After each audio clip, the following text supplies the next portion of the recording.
কি গো, শুনছো? ওই গো, আরে শুনতে পাচ্ছো আমার কথা? উঠে পড়ো, সকাল গড়িয়ে বেলা হতে চললো, উঠে পড়ো, এবার না হলে তো কাজের জন্য দেরি হয়ে যাবে।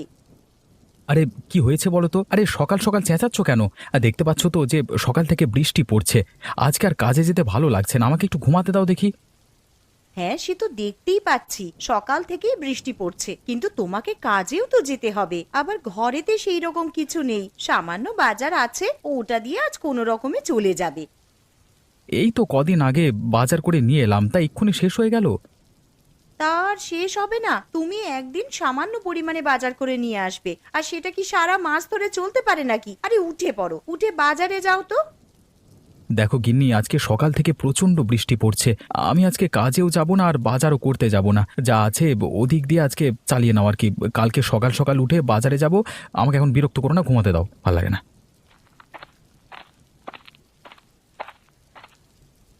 মা, ও মা, আমার প্রচন্ড খিদে পেয়েছে, কিছু খেতে দাও। এই তো সোনা, রান্নাঘরে কয়েকটা আলু ছিল, তাই দিয়ে আলুর তরকারি রান্না করতে বসিয়ে এসেছি। আর কিছুক্ষণ অপেক্ষা কর, তরকারি হয়ে গেলেই খেতে দিচ্ছি তোমাকে, কেমন? ঠিক আছে মা, তাহলে রান্নাঘরে গিয়ে বসে অপেক্ষা করি, তরকারি হলেই খেয়ে নেব। হ্যাঁ সোনা, তুই যা, গিয়ে আগে হাত পা ধুয়ে নে, তারপর রান্নাঘরে খেতে আসবি।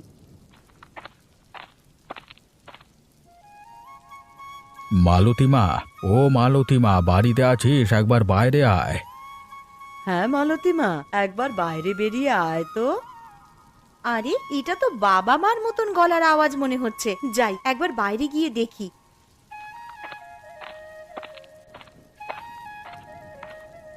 আরে তোমরা হঠাৎ করে আমাদের বাড়িতে চলে এলে, আবার এই ঝড় বৃষ্টির দিনে? হ্যাঁ রে মা, চলি এলাম এই বৃষ্টির দিনে। বাড়িতে বসে বসে আর ভালো লাগছিল না। তাছাড়া আবার সকাল থেকে বৃষ্টি পড়ছে। তোর মাকে বললাম যে মেয়ের বাড়ি থেকে ঘুরে আসবে, তোর মা একেবারেই রাজি হয়ে গেল, তাই চলে এলাম। সে তোমরা বেশ ভালোই কাজ করেছো আমাদের বাড়িতে চলে এসে। তা বলো, তোমরা কেমন আছো? শরীর টরীর ভালো আছে তো?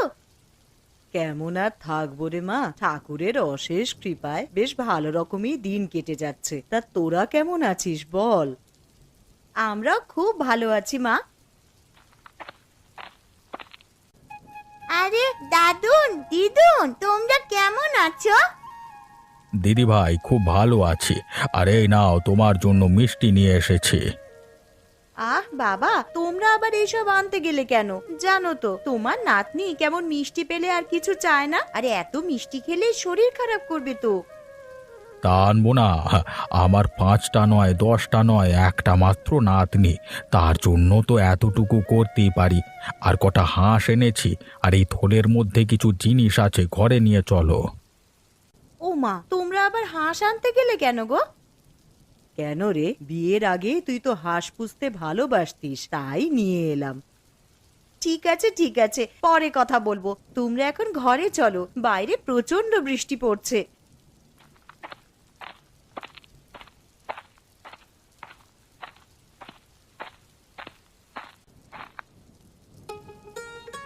বাবা, ও বাবা, ওঠো গো, একটা সুখবর আছে। আবার কি হলো রে মা? আমাকে কি তোরা একটু শান্তিতে ঘুমাতে দিবি না? আরে একদিন একটু কাজে ছুটি নিলাম, তাও দেখছি আরামে ঘুমাতে পারবো না। তা বল কি হয়েছে? বাবা জানো, আজ দাদু আর দিদুন আমাদের বাড়িতে এসেছে। হ্যাঁ, সে কি রে? তা কখন এলো? এই তো বাবা, তুমি যখন ঘুমিয়েছিলে তখনই দাদু আর দিদুন আমাদের বাড়িতে এসেছে। দাদু আর দিদুন ওই ঘরে বসে আছে। একে বৃষ্টির জন্য কাজে যেতে পারিনি, পকেটে সেরকম পয়সা নেই, আবার শ্বশুর শাশুড়ি চলে এলো, এখন দেখছি পকেটে যেটুকু টাকা ছিল সেই সমস্ত টাকাই ফাঁকা। বাবা তুমি ওই ঘরে যাবে? আমি চলে গেলাম, তুমি এসো। হ্যাঁ রে, চল মা।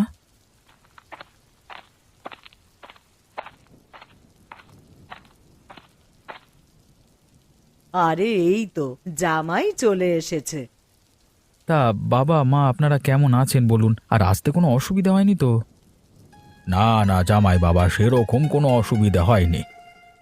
তা আপনারা যখন আমাদের বাড়িতে চলে এসেছেন, 1 সপ্তাহ না কাটিয়ে যেতে দেব না, কিন্তু না হলে আমি কিন্তু ছাড়বো না। হ্যাঁ, আচ্ছা বাবা, সে এখন দেখা যাবে। না মা, দেখা যাবে বললে তো হবে না। জামাই যখন একবার বলেছে তখন তোমাদেরকে এই কথা রাখতেই হবে। আর কি গো শুনছো, আর তুমি একবার রান্নাঘরে এসো তো, কিছু কথা আছে।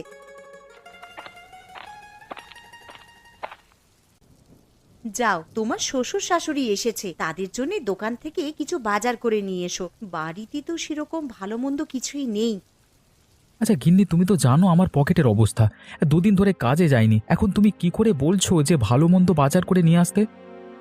দেখো, আমি অত শত কিছু জানতে চাই না, তুমি ভালো মন্দ কিছু বাজার করে নিয়ে আসবে, ব্যাস। এখন যে আমি কি করি, হাতে দুটো পয়সা নেই যে ভালো মন্দ বাজার করব। কি গো, কি ভাবছো? আগের মাসে তোমার বোনেরা যখন এসেছিল তখন তো বেশ ভালো মন্দ বাজার করেছিলে, তখন তো আমি কিছু বলিনি। এখন আমার মা বাবা এসেছে আর ভালো মন্দ বাজার করবার মতন টাকা তোমার কাছে নেই। ঠিক আছে, তুমি বরং বাজারের ব্যাগটা আর ছাতাটা নিয়ে এসো, আমি বাজারের দিকে যাচ্ছি। এই নাও ছাতা আর ব্যাগ, তাড়াতাড়ি বাজারের দিকে যাও তো।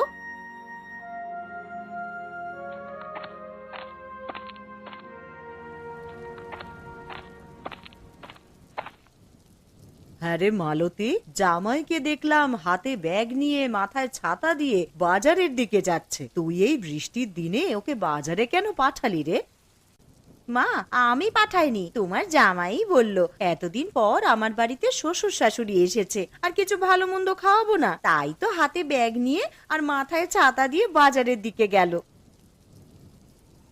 আরে দূর থেকে কে ছাতা মাথায় দিয়ে আসছে এত বৃষ্টির মধ্যে? মনে হচ্ছে তো দীপক। আরে প্রশান্ত, তুই কোথায় গেছিলিস এত বৃষ্টির মধ্যে? এই যে দেখ না দীপক, বাড়িতে কুটুম এসেছে, তার জন্য বাজারে এসেছিলাম মাছ কিনতে, কিন্তু কাঁচা সবজি বাদে কিছুই বাজারে পেলাম না। তুমি ঠিক বলছো প্রশান্ত। আরে আমার বাড়িতে তো শ্বশুর শাশুড়ি এসেছে, আমার বউ আমাকে পাঠালো কিছু ভালো মন্দ বাজার করবার জন্য। হ্যাঁ, তুমি বলছো কাঁচা সবজি বাদে আর কিছু নেই বাজারে? হ্যাঁ রে দীপক, আমি ঠিকই বলছি। আরে তোর পিসিমার বাড়ি আমাদের পাশেই তো, ওনার খুবই শরীর খারাপ, তুই একবার গিয়ে দেখে আয়, বুঝলি? হ্যাঁ রে প্রশান্ত, আমিও শুনেছি পিসিমার শরীরটা খারাপ। দেখতে যাবো যাবো করে আর যাওয়া হয়নি, মানে যেতে হবে বুঝলি। হ্যাঁ তুই যা, আর বাজারে তো ভালো মন্দ কিছু বসেনি, তুই একবার পিসিমার বাড়ি ঘুরে যা, বুঝলি? ঠিক আছে, আমি এখন আসছি। একবার বাজারে গিয়ে কাঁচা সবজি কিছু কিনি, তারপর পিসিমার বাড়িতে গিয়ে একবার পিসিমাকে দেখে আসবো।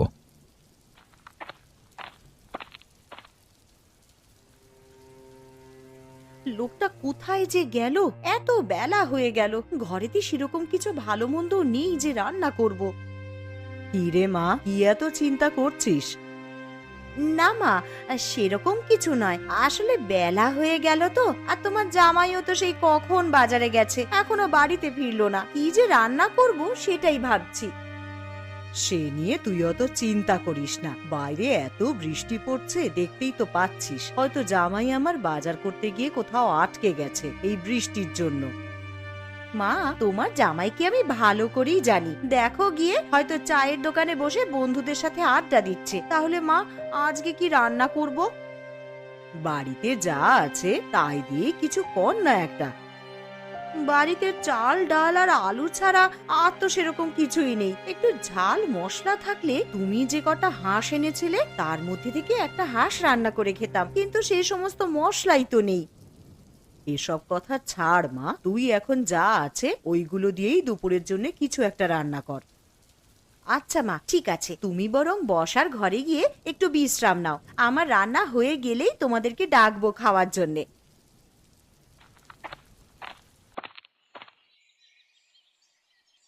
শম্পা বৌদি, আরে ও শম্পা বৌদি, শুনতে পাচ্ছ? বাড়িতে আছো তোমরা? কে?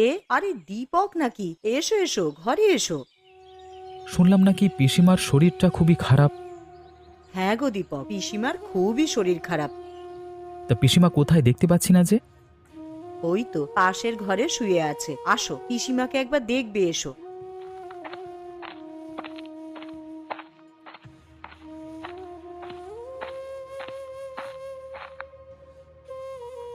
পিসিমা, ও পিসিমা, কেমন আছেন? কেমন আর থাকবো বাবা, উপরওয়ালা কবে যে আমাকে নিয়ে যাবে আমি সেইটার জন্যই শুধু অপেক্ষা করছি। এরকম কথা বলতে নেই পিসিমা। দেখো না দীপক, এই যেদিন থেকে শরীরটা একটু বেশি খারাপ হয়েছে সেদিন থেকে সমানে বলে যাচ্ছে যে কবে আমাকে নিয়ে যাবে ওপরওয়ালা।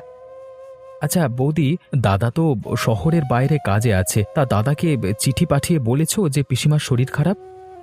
হ্যাঁ দীপক, আমি কালকেই চিঠি পাঠিয়েছি, তবে তোমার দাদাকে ছুটি দেবে কিনা তা বলতে পারছি না। কেন ছুটি দেবে না? কর্মচারীদের ভালো মন্দ তো কোম্পানি দায়িত্ব নেবে, তাই না? আচ্ছা দীপক, একটা কথা বলবো, রাখবি? হ্যাঁ বলো পিসিমা।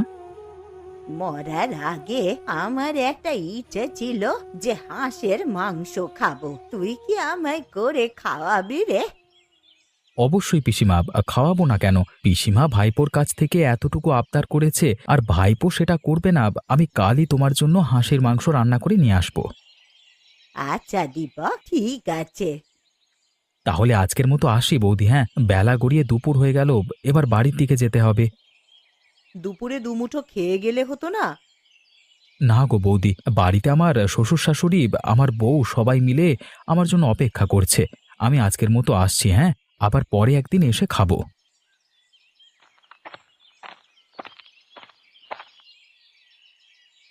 কই গো গিন্নি, আমি চলে এসেছি। এই নাও বাজারের ব্যাগটা নাও। এই যে মহারাজের আসার সময় হলো এতক্ষণে, তা বলি বাড়িতে কি রান্না হবে সে বিষয়ে আপনার কিছু হুঁশ ছিল? আরে গিন্নি, রাগ করছো কেন? আমি একবার পিসিমার বাড়িতে গেছিলাম। তা পিসিমার বাড়িতে হঠাৎ গেলে কেন? কি বলবো আর গিন্নি, বাজার করবার জন্য যখন ব্যাগ নিয়ে বাজারের দিকে যাচ্ছিলাম তখন প্রশান্তর সঙ্গে দেখা হলো। আর প্রশান্তই বলল যে তোর পিসিমা নাকি খুবই অসুস্থ, তাই একবার গেছিলাম ওনাদের বাড়ি আর কি। তা গিয়ে কি দেখলে ভালো আছে পিসিমা? দেখে তো মনে হলো শরীর প্রচণ্ডই খারাপ, আর পিসিমা আমার কাছে একটা আবদার চেয়েছে। পিসিমা আবার কি আবদার করেছে গো তোমার কাছে? বলেছে যে আমাকে একদিন হাঁসের মাংস করে খাওয়াবি। আমি বলেছি কেন খাওয়াবো না।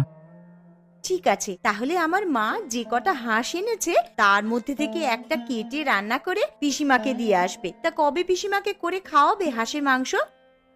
কাল কি করে খাওয়াবো, কারণ শয্যাশায়ী মানুষ আমার কাছে আবদার করেছে, না খাওয়াতে পারলে আমারই খারাপ লাগবে।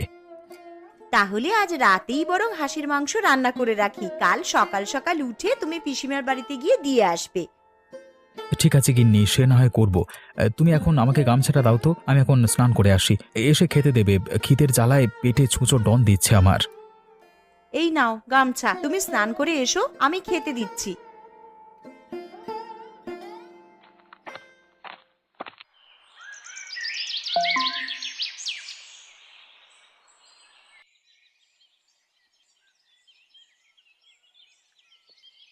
গিন্নি, তোমার মা আর বাবার খাওয়া হয়ে গেছে তো? হ্যাঁ গো, মা বাবার খাওয়া হয়ে গেছে, আর মেয়েটারও খাওয়া হয়ে গেছে। ওরা তিনজনে মিলে এখন ঘুমাচ্ছে। দীপক, আরে ও দীপক, আছিস নাকি বাবা ঘরে? আরে দেখো, তোমার নাম ধরে কে যেন বাইরে থেকে ডাকছে মনে হচ্ছে। আরে হ্যাঁ, তো এটা তো পিসিমার গলার স্বর বলে মনে হচ্ছে, কিন্তু উনি তো শয্যাশায়ী, উনি আমার বাড়িতে কি করে আসবেন? কিন্তু এটা তো পিসিমার গলার আওয়াজই মনে হচ্ছে গো। আচ্ছা চলো বাইরে গিয়েই দেখি। আরে পিসিমা, তুমি এখানে কি করে এলে? আরে তোমার তো প্রচন্ড শরীর খারাপ, তুমি তো দাঁড়াতে পর্যন্ত পারো না। আরে আমি পুরো সুস্থ হয়ে গেছি রে। কিন্তু আমি দুপুরবেলায় গিয়ে তো দেখলাম তুমি বিছানায় শুয়ে আছো, তো এখন কি করে ভালো হয়ে গেলে? সবই উপরওয়ালার ইচ্ছা রে বাবা। তা তুমি আমাদের বাড়িতে এলে বৌদি কিছু বলেনি তোমায়? না না, কিছু বলেনি আমায়। তোমার বৌদি শুধু বলল যে সাবধানে যাবেন, আর দীপক হাঁসের মাংস খাওয়াবে বলল, তাই আর লোভ সামলাতে না পেরে চলেই এলাম। তা আপনার ভাইপো তো কালকেই আপনার বাড়িতে মাংস রান্না করে দিয়ে আসতো। কালকে যদি আমি আর না থাকি তাহলে তো আমার আর শেষ আশা পূর্ণ হবে না, তাই চলে এলাম আর কি। আর এসেছি যখন, আমি নিজের হাতেই তোমাদেরকে রান্না করে খাওয়াবো। এ তো খুব ভালো খবর। তা পিসিমা, তুমি রান্না করতে পারবে তো? কেন পারবো না রে, মালতী তো আছে, ও আমাকে একটু সাহায্য করে দেবে। চলুন পিসিমা, তাহলে রান্নাঘরের দিকে যাই। আপনি আর আমি মিলে হাতে হাত লাগিয়ে হাঁসের মাংসটা করে নিই বরং। হ্যাঁ বৌমা, চলো।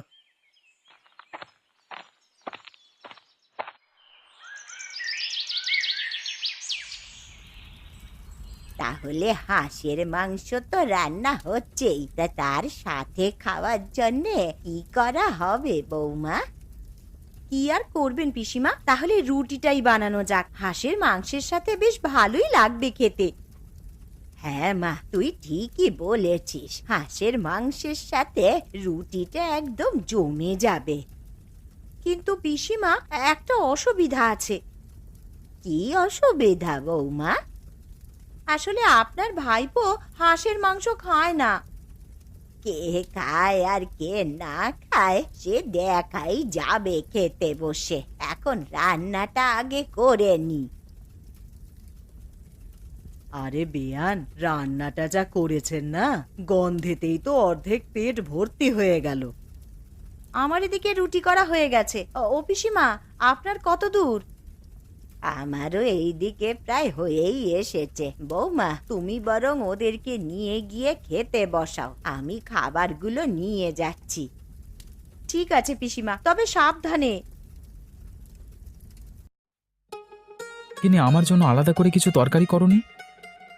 না, তোর জন্যে আর কিছু আলাদা করে করা হয়নি। হাঁসের মাংসের ঝোল দিয়েছি, ওই দিয়েই রুটিটা খা।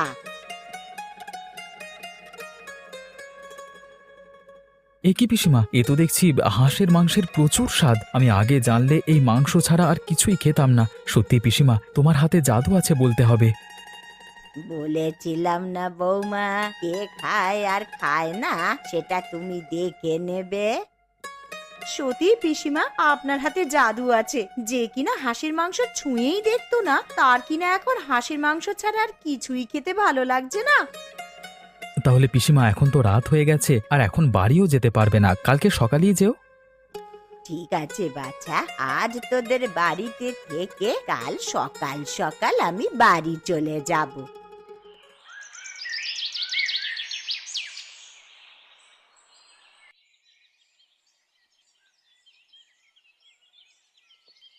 ও বাবা, চোখটা বন্ধ করতে না করতেই ভোর হয়ে গেল। কখন যে রাতটা কেটে গেল টেরই পেলাম না। যাই, এবার এঁটো বাসনগুলো আবার মেজে রাখি। আবার ওদিকে পিসিমাও আছেন, তার জন্য একটু জল খাবারও করে দিতে হবে। তানিশা, ও তানিশা, তোর পিসিকে ডেকে তোল না রে।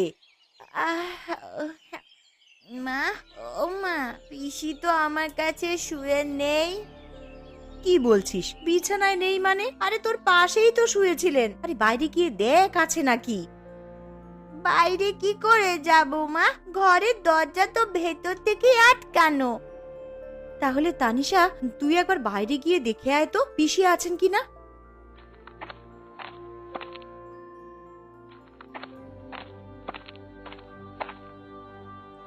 মা, পুকুর ঘাট, আমবাগান সবই তো দেখে এলাম, কই পিসিকে তো দেখতে পেলাম না। কি গো, শুনছো? আরে কই গো, তাড়াতাড়ি ওঠো, পিসি কোথায় যেন চলে গেছে, ঘরে নেই। তুমি গিয়ে একটু দেখো না। চলে গেছে মানে? কোথায় আবার যাবে? ঘরের দরজা তো ভেতর থেকেই বন্ধ ছিল, পিসি দরজা দিয়ে বের হবে কি করে? এ কি সর্বনাশ হলো আমার! কই গো, তুমি একবার পিসিমাদের বাড়িতে গিয়ে দেখে এসো না, উনি বাড়ি চলে গেছেন কিনা। হ্যাঁ হ্যাঁ, তুমি ঠিকই বলেছ, আমি একবার পিসির বাড়িতে গিয়ে দেখে আসি। আরে দূর থেকে ওটা কে যেন এদিকে আসছে, দেখে তো মনে হচ্ছে প্রশান্ত। যাই, একটু সামনে গিয়ে দেখি।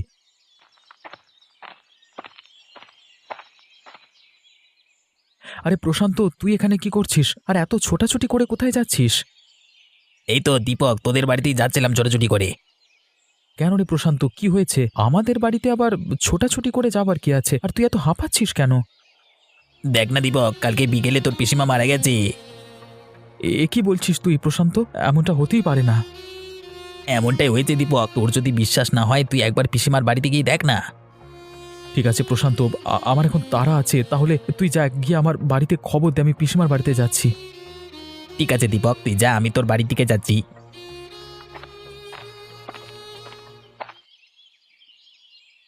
এ কি, বাড়ির সামনে এত ভিড় কেন? তাহলে প্রশান্ত যেটা বলেছে সেটা কি সত্যি?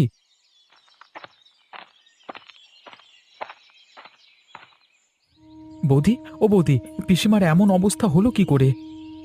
দেখো না দীপক, কাল সন্ধ্যায় তোমার পিসিমা মারা যান। তোমাকে যে একটিবার সংবাদ দিব, বাড়িতে তো কেউই নেই, কাকে পাঠাবো বলো তোমার কাছে? কালকে সন্ধে মারা গেছে বৌদি, তুমি ঠিক বলছো তো? হ্যাঁ গো দীপক, সন্ধেবেলায় মা চোখ বুঝলেন। দুপুরবেলা একটু সুস্থ হয়েছিলেন বটে, উঠে বসলেন আর বললেন তোমাদেরকে নিজের হাতে হাঁসের মাংস রান্না করে খাওয়াবে। কে জানতো বলো, জীবনবাতি নিভে যাওয়ার আগে একবার জ্বলে উঠেছিল। আর আজকে সকাল হতেই তোমার বন্ধু প্রশান্তকে বললাম যে একবার দীপকদের বাড়িতে গিয়ে খবর দিয়ে এসো। যদি সন্ধেবেলাতেই পিসিমা মারা যায়, তাহলে কালকে আমাদের বাড়িতে পিসি হাঁসের মাংস খেতে যায়নি, তাহলে কে গেছিল? হয়তো পিসিমার আত্মা তার শেষ আশাটা পূরণ করতে